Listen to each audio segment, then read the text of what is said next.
नमस्कार, जनवार्तामध्ये आपलं स्वागत। सर्वप्रथम पाहूया ठळक बातम्या।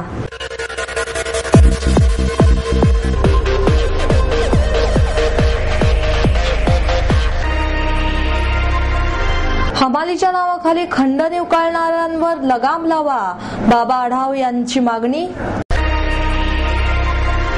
आणि अनुज बिडवे याचा मृतदेह मिळवण्यासाठी भारतीय दूतावासाने मध्यस्थी करावी, बिडवे कुटुंबियांची मागणी।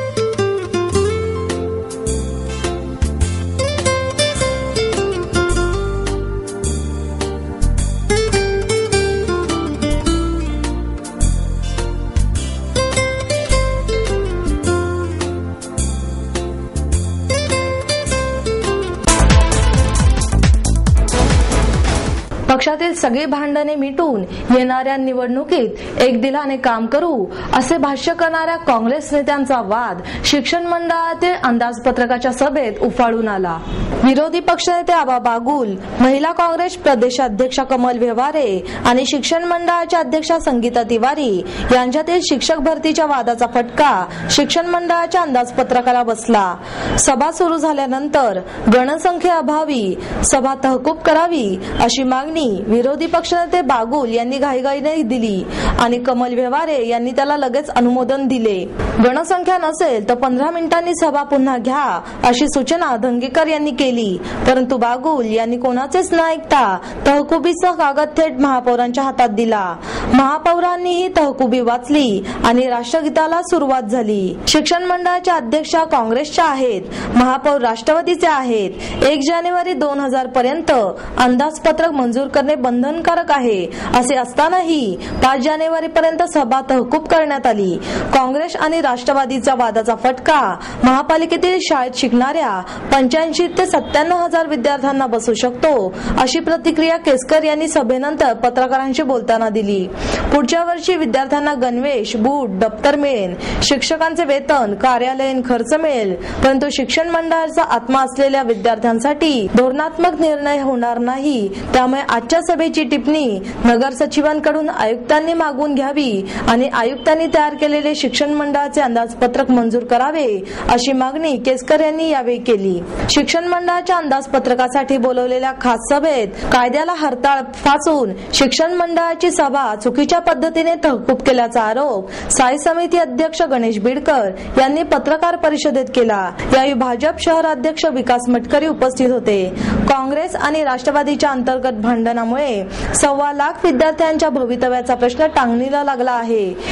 महानगरपालिकेच्या शिक्षण मंडळाच्या विद्यार्थ्यांचं भवितव्य आज महापौरांच्या घाईघाईच्या निर्णयामुळे हे टांगणीला लागलेलं आहे असं माझं मत आहे। कारण 31 डिसेंबर पर्यंत हे शिक्षण मंडळाचं बजेट मान्य होणं आवश्यक होतं आणि त्यासाठी म्हणून आज सभा चालू असताना ती तहकूब करण्यासाठी म्हणून काँग्रेस पक्षाचे नेते आबा बागुल यांनी तहकुबी मांडली आणि त्याला महापौरांनी पाठिंबा दिल्यामुळे आज या 80,000 विद्यार्थ्यांचं भवितव्य हे टांगणीला लागलेलं आहे। कारण जर का हे बजेट मान्य झालं नाही तर त्या विद्यार्थ्यांना मिळणाऱ्या ज्या सुविधा आहेत त्या सुविधांमध्ये कमतरता निर्माण होईल आणि शिक्षण मंडळाच्या बाबतीमध्ये आतापर्यंत जी ओरड असते त्यासाठी म्हणून काँग्रेस पक्षाने आणि राष्ट्रवादीने एकत्र येऊन या विद्यार्थ्यांचा घात केला असं माझं मत आहे। यामध्ये 1 जानेवारी पर्यंत हे बजेट मान्य करण्यासाठी म्हणून महापौरांनी पुढाकार घ्यावा आणि महापौरांनी स्थायी समितीच्या 6 सदस्यांना विनंती करावी की आपण खास सभा बोलवा आणि ती महापौरांनी खास सभा बोलवावी असं माझं म्हणणं आहे. आज शिक्षण मंडळाची सभा कोरोनाअभावी तहकूब करावी लागली. हे करत असताना साधारण उद्या किंवा परवा त्यांनी घ्यायला पाहिजे 1 तारखेच्या अगोदर, परंतु महापौर, काँग्रेस, राष्ट्रवादी यांच्या अंतर्गत वादामध्ये ही 5 तारखेला गेली असं वाटतंय. आयुक्तांचं बजेट हे मान्य झालेलं आहे आणि जे वाढीव बजेट असतं ते बजेट स्टँडिंग कमिटीतून जनरल बॉडीमध्ये येत असतं. तर आज ज्या पद्धतीनं बजेट झालं आहे, बजेटला विलंब होतोय, तर सर्व पक्षांनी एकत्र येऊन, महापौरांनी एकत्र येऊन चेअरमन स्थायी समितीचे आयुक्त बैठक घेऊन लवकरात लवकर याचा निर्णय घेतला पाहिजे. कारण येणाऱ्या पुढील वर्षामध्ये विद्यार्थ्यांचं नुकसान टाळावं, त्यांना शैक्षणिक साहित्य संपूर्ण मिळावं, ह्या हेतूने सगळ्यांनी एक समन्वय पद्धतीने निर्णय घेऊन त्यातला मार्ग काढावा. मी आता पहिल्यांदा तुम्हाला बोललो की ह्याच्यामध्ये त्यांच्या अंतर्गत धुसफूस असू शकते आणि काँग्रेस, राष्ट्रवादी एकमेक हे 2 महिने कुरघोडी करणार आहे आणि या कुरघोडीमध्ये पुणेकरांचा बळी जाऊन अशी त्यांना विनंती करणार की पुण्याच्या विद्यार्थ्यांसाठी तुम्ही तुमचं स्वतःचं राजकारण बाजूला ठेवून विद्यार्थ्यांच्या हितासाठी काम करावं, यासाठी आम्ही त्यांना विनंती करणार आहे. आज हमालीच्या नावाखाली खंडने उकळणाऱ्या लोकांचा बंदोबस्त करा अशी मागणी सामाजिक कार्यकर्ते बाबा आढाव यांनी हमाल पंचायतीच्या मोर्चात केली. बाजारपेठेत हमालीच्या नावाखाली अनेक संघटना उदयास आल्या आहेत, मात्र त्या काम करण्याऐवजी व्यापारी, मॉलवाले तसंच विविध ठिकाणी जाऊन हमालीचे निमित्त करून संबंधितांकडून खंडण्या उकळण्याचे काम करीत आहे. त्यामुळे प्रामाणिकपणे काम करणाऱ्या संघटना आणि हमाल बदनाम होत आहेत. त्यांच्या विरोधात कारवाई करणे गरजेचे आहे, नाहीतर हमाल पंचायत गप्प बसणार नाही असा इशारा हमाल पंचायतीचे अध्यक्ष डॉक्टर बाबा आढाव यांनी दिला. त्यांच्या मार्गदर्शनाखाली जिल्हाधिकारी कार्यालयावर तसेच पुणे रेल्वे स्थानकाचे विभागीय व्यवस्थापक कार्यालयावर मोर्चा काढण्यात आला. त्यावेळी जिल्हाधिकारी कार्यालयावर मोर्चाचे रूपांतर जाहीर सभेत झाले. त्यावेळी डॉक्टर आढाव बोलत होते. या मोर्चात छत्रपती शिवाजी मार्केट यार्ड संघटना, तोलणार संघटना, महात्मा फुले कामगार संघटना, कागद काच पत्रा कष्टकरी पंचायत या संघटना सहभागी झाल्या होत्या. या मोर्चाची सुरुवात मार्केट यार्ड येथील छत्रपती शिवाजी महाराज पुतळ्यापासून झाली. पुढे तो भवानीपेठ, नानापेठ मार्गे जिल्हाधिकारी कार्यालय येथे आल्यानंतर तेथे जाहीर सभा झाली. यावेळी नितीन पवार यांच्यासह इतर संघटनांचे पदाधिकारी उपस्थित होते. यावेळी मार्गदर्शन करताना डॉक्टर बाबा आढाव म्हणाले, पुणे आणि आसपास ग्रामीण भागात सगळीकडे ज्या औद्योगिक वसाहती उभ्या राहिलेल्या आहेत, पुण्यामध्ये ज्या व्यापारी बाजारपेठा आहे, यामध्ये हजारो माझे हमाल काम करतात.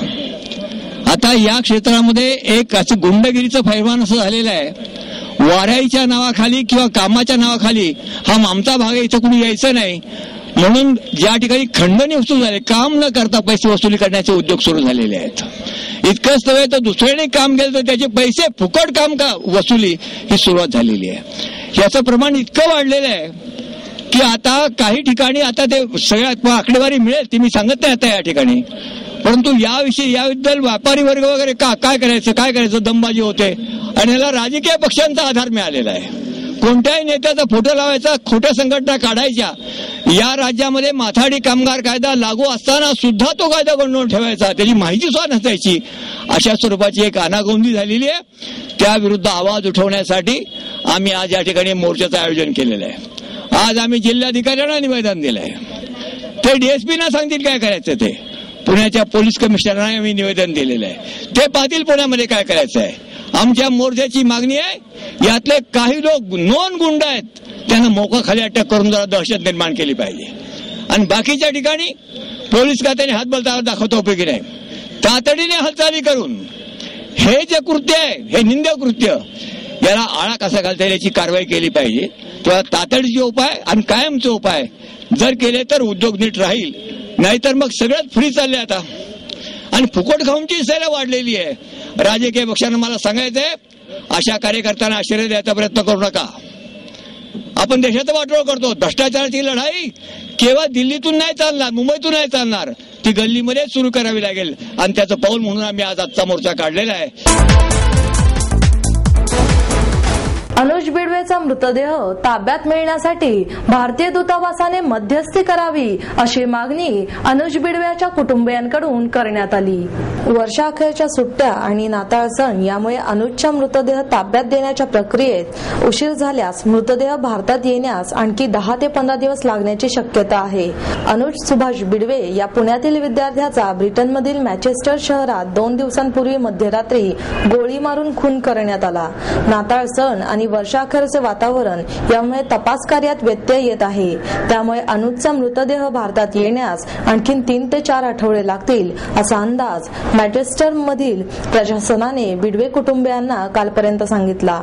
या घटनेमुळे अनुजच्या कुटुंबियांना मोठा धक्का बसला असून अनुजच्या मृतदेहाची एवढी प्रदीर्घ वाट पाहणे शक्य नाही. त्यामुळे त्याच्या कुटुंबियांनी पत्रकार परिषद घेऊन आपली बाजू मांडली. अनुजचे वडील सुभाष आणि आई योगिनी यांनी मॅचेस्टर प्रशासनातील झालेल्या संवादाची माहिती दिली.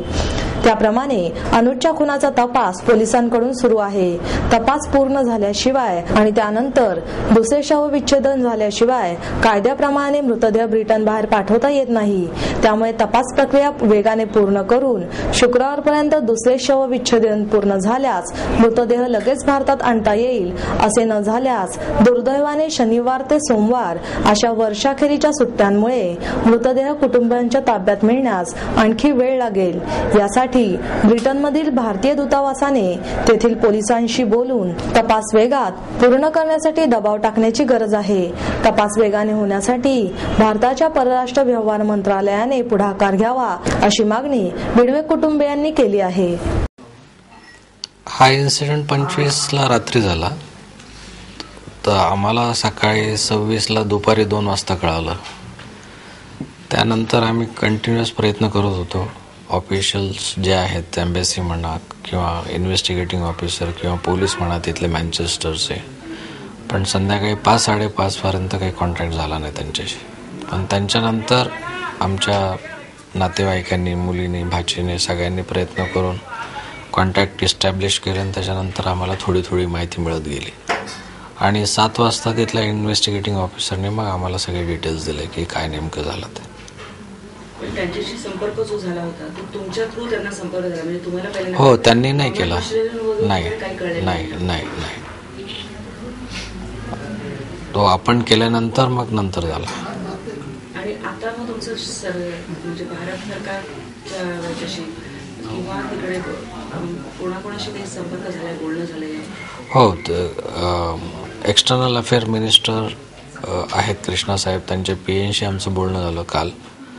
बोलणं झाल्यानंतर त्यांनी असं सांगितलं की कृष्णा साहेबांना पण हे माहीत आहे आणि ते स्वतः ब्रिटिश कॉन्सुलेट, इंडियन कॉन्सुलेट हे सगळं मिळून बोलणं करतायत. आणि म्हणजे आत्तापर्यंत फीडबॅक चांगला येतोय त्याच्यानंतर.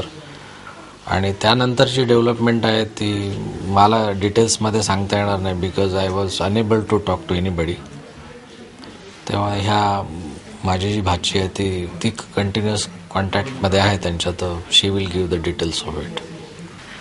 बहुत डिफ़िकल्ट था.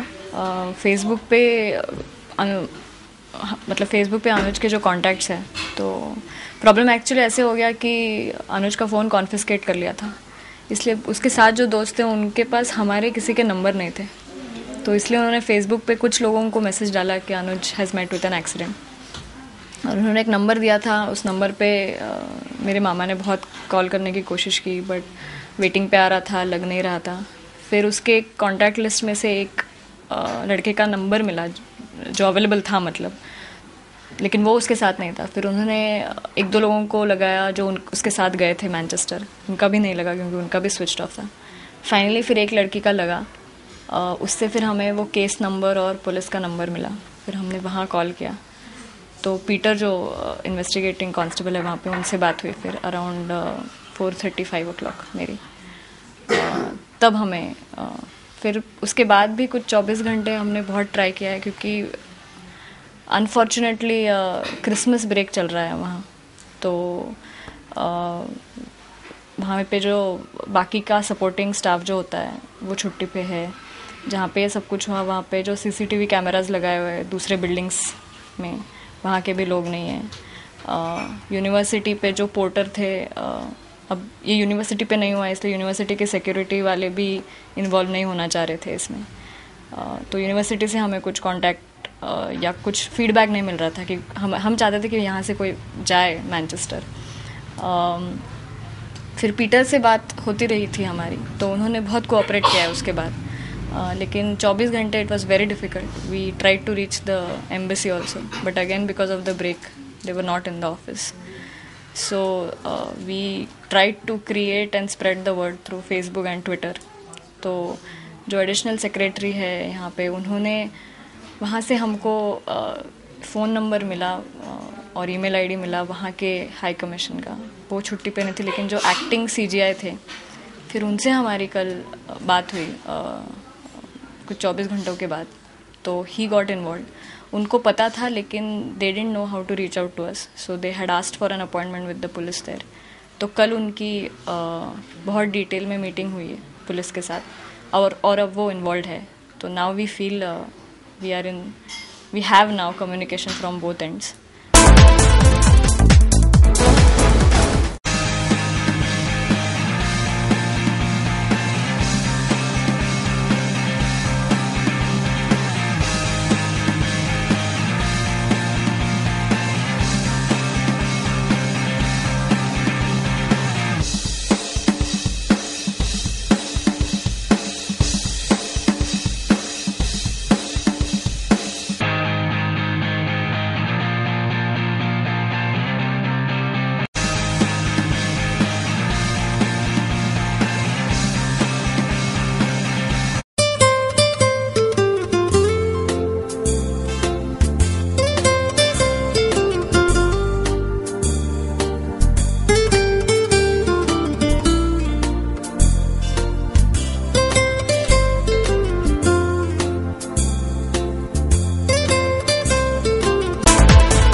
पुण्यातील गणेशोत्सवाला गौरवशाली परंपरा असून त्याचे पावित्र्य आणि महत्त्व कायम टिकून राहावे असे आवाहन महापौर मोहनसिंग राजपाल यांनी केले।